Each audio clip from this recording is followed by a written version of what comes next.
Was handed to King John on the end of a sword, denying to royalty the right of unlimited taxation. And you know, it was for us, the American people, to become the first in recorded history ever voluntarily to surrender our rights to private property. Oh, yes, we did.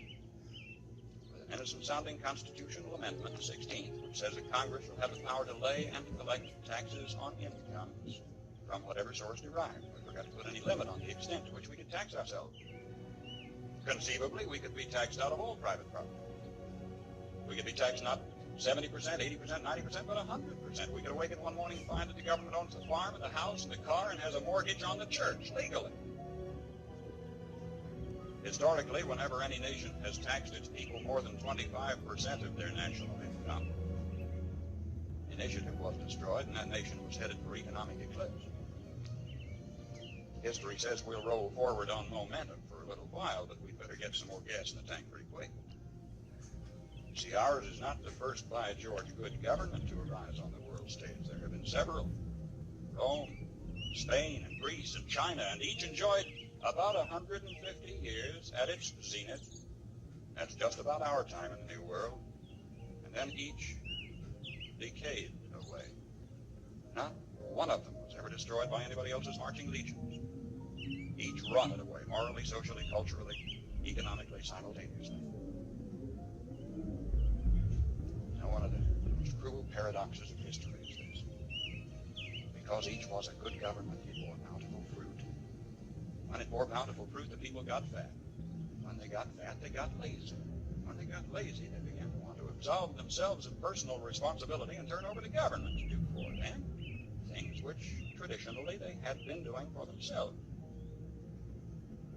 First, there appears to be nothing wrong asking government to perform some extra service for you, but if you ask government for extra services, government, in order to perform its increasing function, has to get bigger, right?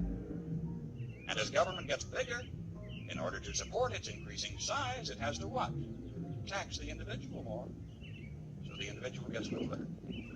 And to collect the increased taxes requires more tax collectors, so the government gets bigger, and in order to pay the additional tax collectors, it has to tax the individual more, so the government gets bigger, and the individual gets littler. And the government gets bigger, and the individual gets littler, until the government is all powerful. The individual is hardly anything at all. The government is all powerful. The people are cattle. Some believe that the need is for a vigorous, strong man to arise on the scene, to regulate and regiment the affairs of men. Yet history tells us there have been several such. Once upon a time, there was a nation great and powerful and good. She was suffering from the aftermath of war, from the Depression. And then came upon the scene a leader, an idealist, self-confident, intolerant of criticism. Wisely, he limited his early activities to combating the financial depression. Nobody could argue with that. But in a while, he began to regulate business and establish new rules to govern commerce and finance. Some of them in diametrical disagreement with the God-made laws of supply and demand, but anybody who disagreed with those new rules was promptly fired. The national debt mounted alarmingly. Whenever anybody tried to tell him that governments, even as people, can go broke when they spend beyond their incomes, he said they just didn't understand deficit finance. What do you say? Did he build on rock or on sand? I say on sand. I am satisfied with all my heart that if Uncle Sam ever does get whipped, here too, it will have been an inside job.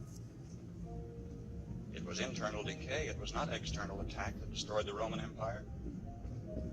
Starting about 146 BC, internal conditions in Rome were characterized by a welter of class wars and conflicts, street brawls, corrupt governors, lack of personal integrity and moral responsibility. And Rome passed into what history has recorded as the Dark Ages, lasting 1,000 years. Just by turning to the left, the world has gone in circles. Now either we will profit from the errors of their ways, or it follows us the night, the day. Our children are going to have to relive the Dark Ages all over again. How come, after thousands of years of experiment, our new nation has come so far so fast? All this in less than 200 years. What is the secret of our success? Well, I think it had to do with a basic American's creed. Perhaps it never passed the pioneer's lips in this form, but if it had, I think he would have said something like this: I believe in my God, in my country, and in myself.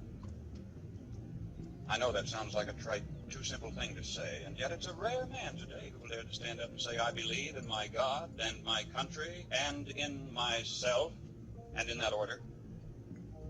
Well, sir, when that early pioneer turned his eyes toward the West, he didn't demand that somebody else look after him. He didn't demand a free education. He didn't demand a guaranteed rocking chair at eventide. He didn't demand that somebody else take care of him if he got ill or got old. There was an old-fashioned philosophy in those days that a man was supposed to provide for his own and for his own future. He didn't demand a maximum amount of money for a minimum amount of work. Nor did he expect pay for no work at all. Come to think of it, he didn't demand anything. Hard-handed pioneer just looked out there at the rolling plains, stretching away to the tall green mountains, and then lifted his eyes to the blue skies and said, thank you, God. Now I can take it from here. Well, that spirit isn't dead in our country. It's dormant. It's been discredited in some circles, driven underground, but it isn't dead. It's just that a few seasons ago, politicians baiting their hooks with free barbecue and trading a Ponzi promise for votes began telling us, we don't want opportunity anymore, we want security. We don't want opportunity, they said, we want security. They said it so often we came to believe them. We wanted security. And they gave us chains, and we were secure.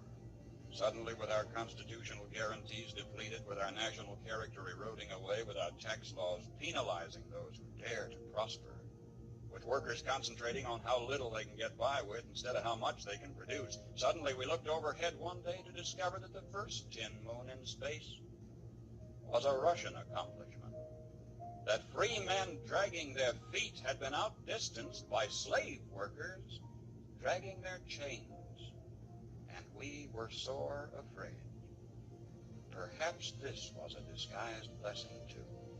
Maybe a dramatic accomplishment by this Cold War adversary was necessary to get us off our dead centers and back to work again. If we can revive in ourselves, then in our youth, something of that basic American's creed, the horizon has never, ever been so limitless. For man stands now on the threshold of his highest adventure of all, his first faltering footsteps into space.